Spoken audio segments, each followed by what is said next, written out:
Hello दोस्तों, मैं doctor Gita Awasthi नई कहानी के साथ आपसे मुखातिब हूँ।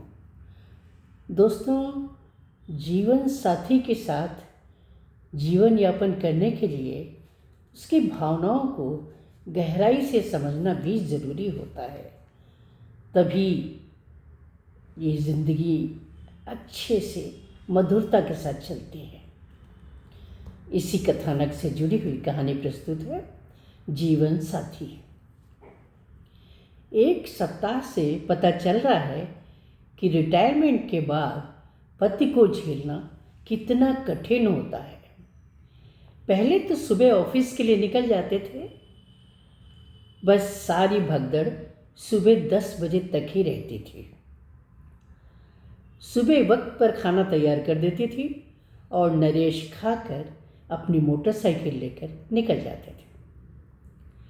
टिफ़िन ले जाने की आदत उन्हें नहीं थी। दोपहर को कैंटीन में चाय के साथ बिस्किट ले लिया करते थे। शाम को घर आते आते 7 तो बज ही जाते थे। कारण था ट्रैफिक।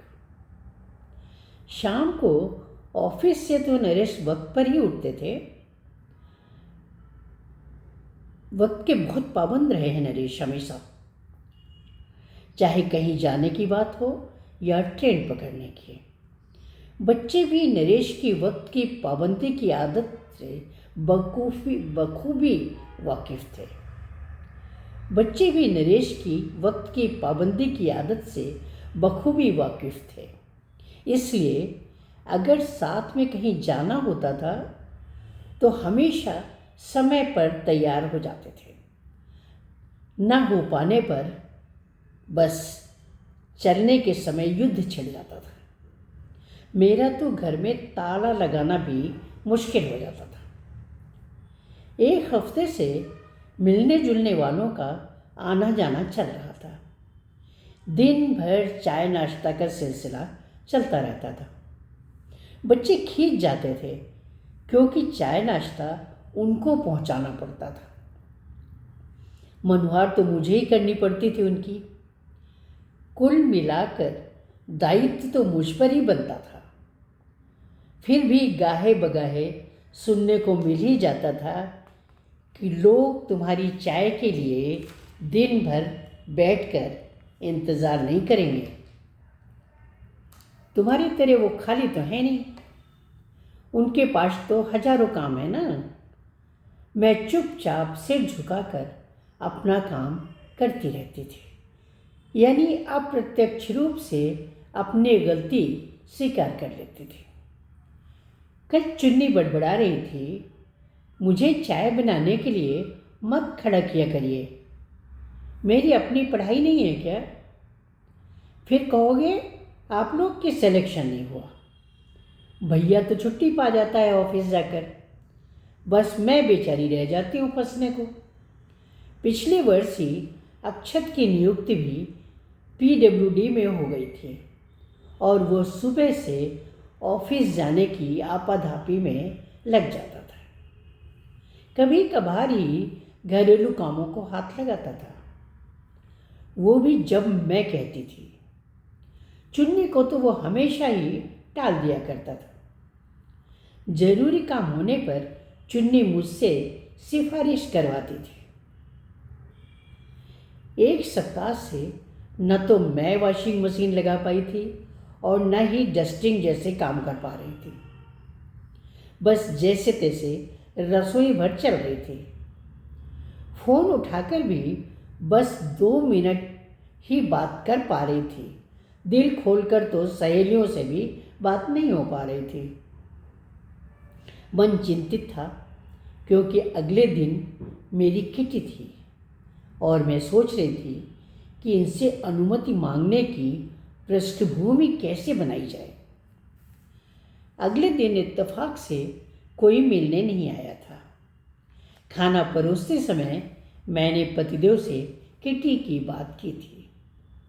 उन्होंने पहले तो अजीब सी निगाहों से मुझे देखा था, फिर कहा था, जाओ, मना करने पर भी तुम्हारा मन घर में थोड़ी लगेगा। अब तो मैं सबके लिए एक अवरोध बन गया हूँ।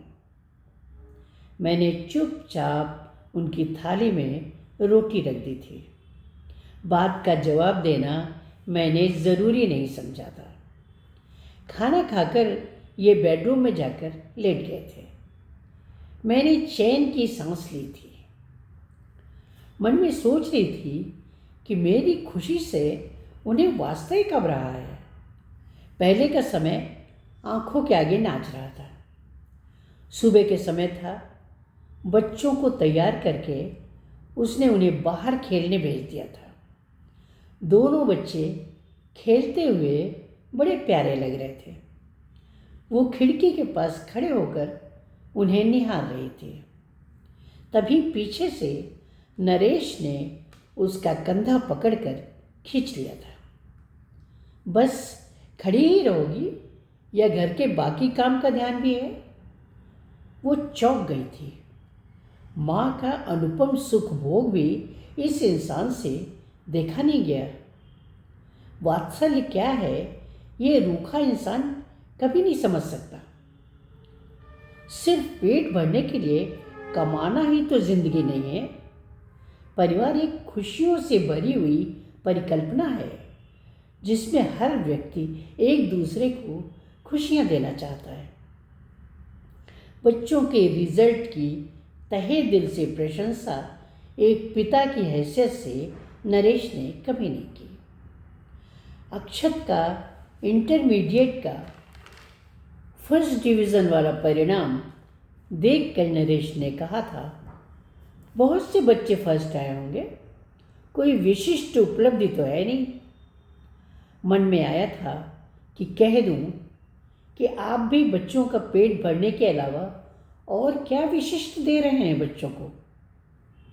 शादी तय होने के समय मन संतुष्ट था कि चलो बाबू ही सही, शासकीय नौकरी में तो है। मैं इतना महत्वाकांक्षी भी नहीं थी कि किसी बड़े अफसर की तमन्ना करती, क्योंकि अपनी साधारण सी पृष्ठभूमि वो रूप रंग का पूरा पूरा एहसास मुझे था। मगर मन के किसी कोमल से हिस्से में एक इच्छा उभरती थी कि कोई प्यार भरा दिल मुझे अपने प्यार से सराबोर कर दे। शादी के बाद काम की व्यस्तता के कारण हनीमून पर कहीं जाने का सवाल दबा दिया गया था। मैंने सहजता से उसे स्वीकार कर लिया था। रोज़मर्रा की जिंदगी में महज एक रूखा सा सवाल कभी कभी पूछ लिया जाता था, खाना खा लिया? औपचारिक जवाब दे दिया जाता था। शादी की पहली सालगिरह पर बहुत कहने के बाद मंदिर दर्शन वो खाने पीने की कुछ चीज़ें घर पर ही मंगा ली गई थी। ननद और देवर ने एक बड़े कार्यक्रम की कल्पना की थी। मेरे मन में भी एक बड़ा उदासी का बुलबुला फूटा था, जबकि उधर से एक औपचारिक विश मात्रा आई थी। बच्चों की बर्थडे मैंने खुद ही घर में मनाना शुरू कर दिया था। उनकी पसंद के कपड़े दिलाकर, वो उनकी पसंद की डिशेस बनाकर। कभी कभी बच्चों को लेकर पार्क तक चली जाती थी। ऐसे ही एक बार चुन्नी की बर्थडे पर मधुर से पार्क में मुलाकात हो गई थी। मधुर स्कूल में टीचर था, रोज शाम को पार्क आता था। कभी कभी देर तक बैठा रहता था। पार्क में लगे हुए पेड़ों पर तोते आकर भुट्टे के टुकड़े में से दाना निकालकर खाया करते थे। उन्हें देखना मधुर को बहुत अच्छा लगता था। चुन्नी भी टहलती हुई उस पेड़ तक चली गई थी जिस पर तोते बैठा करते थे। मधुर भी तोतों को देख रहा था और फिर चुन्नी से बातचीत करने लगा था। सामान समेटकर वो और अक्षत भी वहीं पहुंच गए थे। मधुर चुन्नी से उम्र में कुछ ही बड़ा था। सब वहीं खड़े होकर तोते के संबंध में वो पार्क के विषय में बातचीत करने लगे थे। औपचारिकता निभाते हुए मैंने मधुर को कभी घर आने को कहा था। उसने भी औपचारिक स्वीकृति दे दी थी। एक दोपहर को रिश्ते की एक ननद का फ़ोन आया था कि वे अपने पति के साथ शाम को हमारे घर आ रही हैं। वो 1-2 दिन रुकेंगी भी। घर में कुछ ढंग की सब्जी नहीं थी, इसलिए मैं परेशान हो गई थी। अक्षत ऑफिस चला गया था और चुन्नी अपने स्टडी रूम में थी। साहब बहादुर नरेश तो ऑफिस में थे ही। मेरे सामने कोई दूसरा रास्ता नहीं था सिवाय इसके कि मैं पास में लगने वाले हाट तक जाऊं। मैं सब्जी लेकर लौट ही रही थी कि मधुर मुझे आते हुए दिख गए थे। उसने पास आकर थैला मुझसे ले लिया था और साथ साथ चलने लगा था। कुछ देर में घर पास आ गया था। मैंने उसे घर तक आने को कहा था। उसने 2 मिनट सोचा था, फिर चलने को तैयार हो गया था। मैंने सब्जी का थैला और बाकी सामान उससे लेकर रसोई में रख दिया था और चाय का पानी गैस पर रख दिया था। मैंने चुन्नी को हेल्प के लिए बुलाया था ताकि मैं सब्जी को यथास्थान रख सकूं। चुन्नी आ गई थी। मैंने उसे मधुर के बारे में बताया था। मुझे चुन्नी के चेहरे का रंग कुछ बदलता सा लगा था। मैंने उसे नाश्ता लगाने को कहा था। वो ड्राइंग रूम में बैठे मधुर तक पहुंचाने को बोला था। चुन्नी नाश्ता लेकर ड्राइंग रूम में चली गई थी। मैंने चाय बनाई थी। वो चाय लेकर ड्राइंग रूम में गई थी। चुन्नी सामने सोफे पर बैठी मधुर से बातचीत कर रही थी। बातचीत का विषय वर्तमान में जॉब क्राइसिस था। मैंने ट्रे रख दी थी। वो सबको चाय दे दी थी। मैं भी बातचीत में हिस्सा ले रही थी। एक स्वस्थ वातावरण में बातचीत करना अच्छा लग रहा था। ऐसा कभी भी नरेश के साथ करने का मौका नहीं मिला था। थोड़ी देर बाद मधुर चला गया था। उसने चाय की और मठरी की तारीफ की थी। मैं वो चुन्नी उसे गेट तक छोड़ने गए थे। वो शाम दिमाग में एक बात बैठ गई थी कि अगर मधुर वो चुन्नी के रिश्ते के बारे में सोचा जाए तो कैसा रहेगा। मुझे लड़का अच्छा वो संस्कारी लग रहा था। विनम्रता उसके व्यवहार में स्पष्ट झलकती थी। मेरे ख्याल में वो चुन्नी को खुश रख सकता था। मगर नरेश से बात करने की हिम्मत जुटाना मेरे लिए कठिन था क्योंकि नरेश से बात करने की हिम्मत जुटाना मेरे लिए कठिन था क्योंकि मधुर कायस्थ था और हम ब्राह्मण। शाम को ननन व नंदोई आ गए थे। उनके लिए कमरा चुन्नी ने पहले से ही ठीक कर दिया था। रात का खाना खाने नरेश व अक्षत मेहमानों के साथ बैठे थे। मैं गरम गरम पराठे सेक रही थी। वो चुन्नी परोसती जा रही थी। मेहमानों ने खाने की तारीफ की थी। हाथ धोकर सब कमरे में आ गए थे। बातचीत बच्चों की शादी ब्याह तक पहुंच गई थी। ननन ने चुन्नी की शादी के लिए भी 1-2 लड़के बताए थे। नरेश ने कुछ ज़्यादा ही दिलचस्पी ली थी। मगर मेरे दिमाग में तो बस मधुर की तस्वीर बस गई थी। उसमें बस एक दिक्कत आ रही थी और वो थी जाति संबंधी। जमाने की रफ्तार को देखते हुए जातिगत प्रश्न बेमानी था, पर नरेश के लिए मानना थोड़ा कठिन लग रहा था। रिटायरमेंट के बाद नरेश दोपहर को अक्सर लेट जाया करते थे। एक आध बार मैं दोपहर को चाय देने गई थी तो उनकी आंखें आंसुओं से नम देखी थीं। मैंने अपने आंचल से उनकी नम आंखें पोंछ दी थी। उन्होंने मेरे हाथों को अपनी आंखों से लगाकर कहा था, कुल मिलाकर भी इतना पैसा नहीं है कि अपना मकान खरीद सकूं और चुन्नी की शादी भी कर सकूं। पता नहीं सब कैसे होगा। मैंने उनका माथा सहलाकर कहा था, सब हो जाएगा समय आने पर। और फिर आपके साथ अक्षत भी तो है, परेशान मत होइए। दिन गुजरते जा रहे थे। चुन्नी ने मधुर से फ़ोन नंबर ले लिया था। वो कभी कभी उससे फ़ोन पर बात भी करती थी। चुन्नी रात को देर तक पढ़ा करती थी। अक्षत को कभी कभी शासकीय कार्य से शहर के बाहर भी जाना पड़ता था। रात को खाना खाने के बाद हम लेट गए थे। चुन्नी अपने कमरे में पढ़ाई कर रही थी। तभी नरेश ने अपने सीने में तेज दर्द की शिकायत की थी। उनका चेहरा पसीने से भीग गया था। मैं घबरा गई थी। मैंने चुन्नी को पुकारा था। मेरी असहज आवाज़ सुनकर वो भागती हुई आई थी। मैंने नरेश की तरफ इशारा करते हुए उनकी तबीयत के बारे में चुन्नी को बताया था।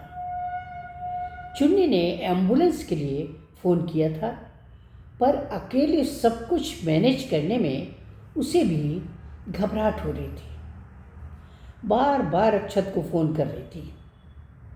मैंने उससे कहा था कि अक्षत को पहुंचने में तो समय लग जाएगा, तब तक तुम मधुर को फ़ोन कर लो।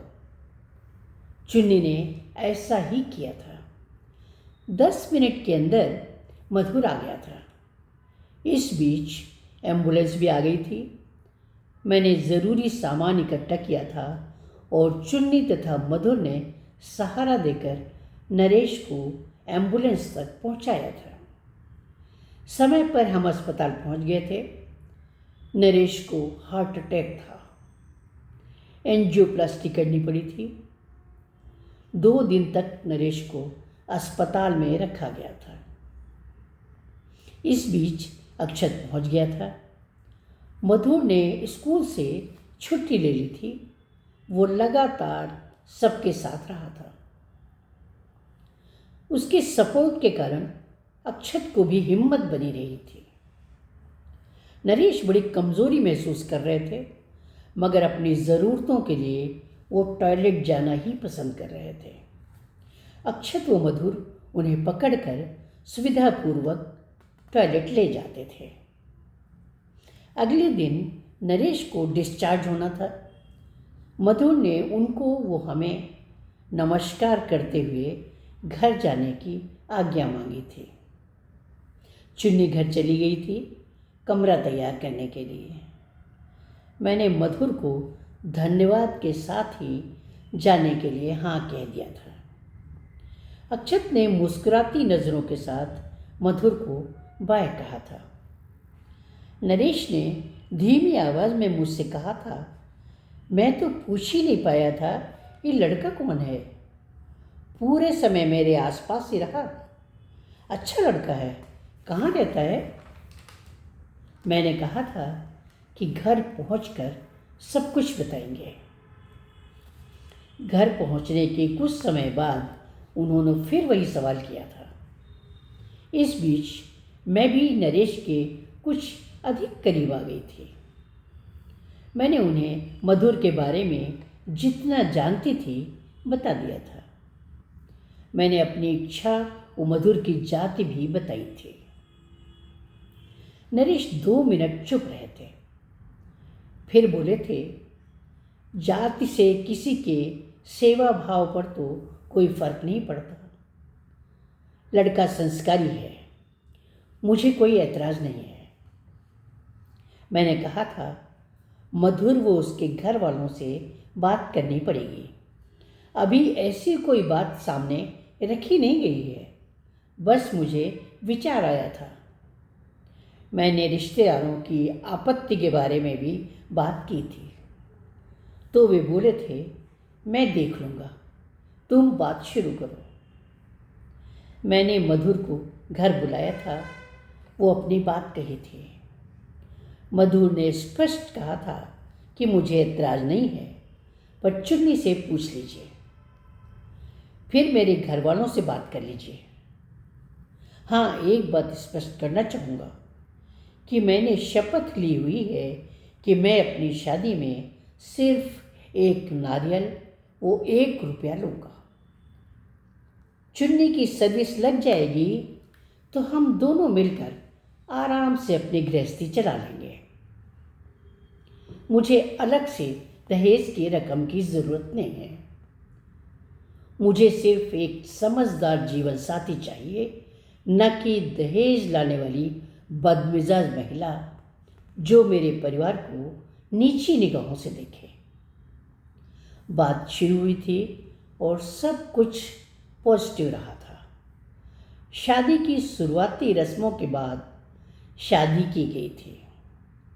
कन्यादान के बाद नरेश बोले थे, मैंने अपनी बेटी का दान नहीं किया, मैंने उसे एक सुपात्र जीवन साथी दिया है जो मैं शायद अपनी पत्नी के लिए कभी नहीं बन पाया।